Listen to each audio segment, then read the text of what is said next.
If you ever hear whispering coming from the walls, leave. Don't ask questions. Don't look back. Deep in the forests of Massachusetts, hidden beneath a veil of fog and decay, stands a place few speak of.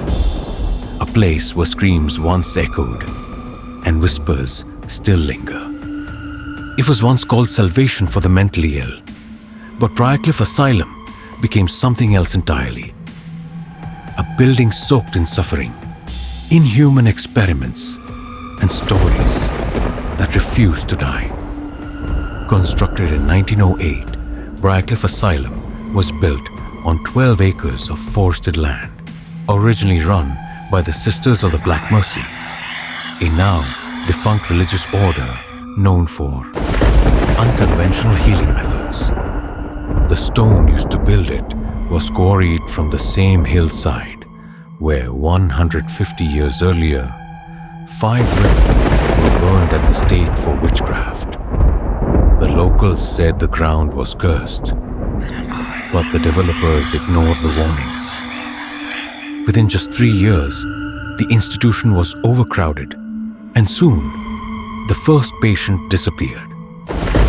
In 1924, Nurse Evelyn Ma recorded a strange pattern in her journal. Patients go missing, no signs of escape, doors locked, staff silent. Within 6 months, 5 patients, all non-verbal, all considered hopeless, vanished without a trace. No autopsies, no investigation, just silence and whispers in the hall. She heard them, whispering, always at night, always from the walls. Room 369, a number that appears nowhere on blueprints. And yet, former staff swear it existed. They say it was down a hallway that only appeared after midnight. That if you entered, you wouldn't return the same. Nurse Ma was found one morning curled up outside the door, eyes gouged, tongue missing. No one ever claimed responsibility, but etched into the wall in her blood was one word: listen. Sudden bang. Whispering grows louder. In 1931, a new director took over, Dr. Eliza Vann, a woman praised for her academic brilliance, but feared for her methods. She believed pain unlocked clarity, and under her care, patients endured horrors beyond imagination. Electroshock, without sedation, lobotomies performed in basement chambers, ice water baths that lasted for hours.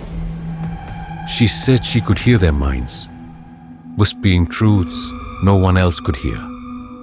She wasn't healing them, she was listening. In 1965, Briarcliff Asylum was finally shut down. The state called it inhumane. The locals called it cursed. But those sent to clean and demolish the building left it untouched. Reports surfaced, cold gusts in sealed rooms, tools moving on their own, and voices, always just behind them, whispering their names. One man quit on his first day. Another never came back home. Utter.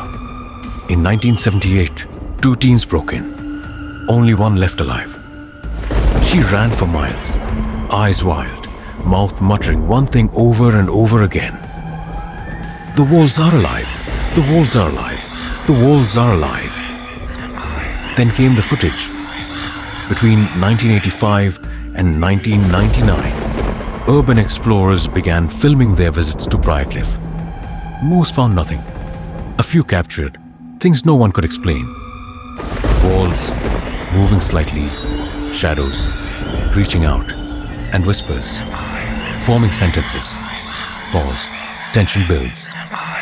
Sentences like, "Come closer. You belong here.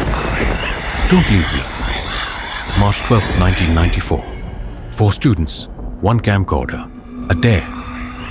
They enter at 11:47 p.m., laughing, joking. But by 1:04 a.m., the tape goes black. Police recovered only the camera, still recording, lying on its side in the basement. On playback, You hear them, screaming, whispers growing louder. Then, one final voice. It doesn't want us to leave. Locals still speak of her.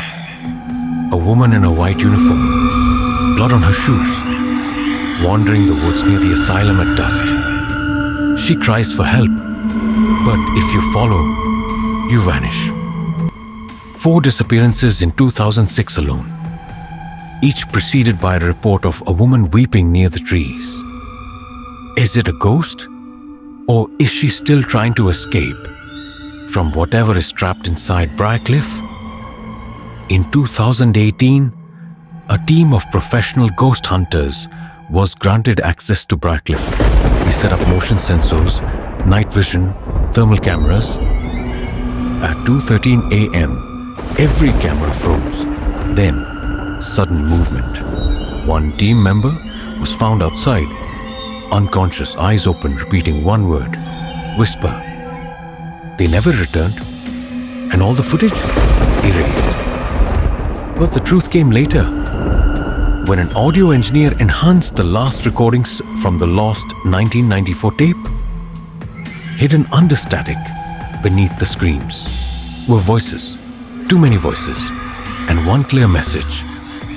You can never leave, because once the walls hear you, they remember you forever. Would you survive a night inside Briarcliff? Comment yes or no below. Tag someone who wouldn't make it past the first 5 minutes.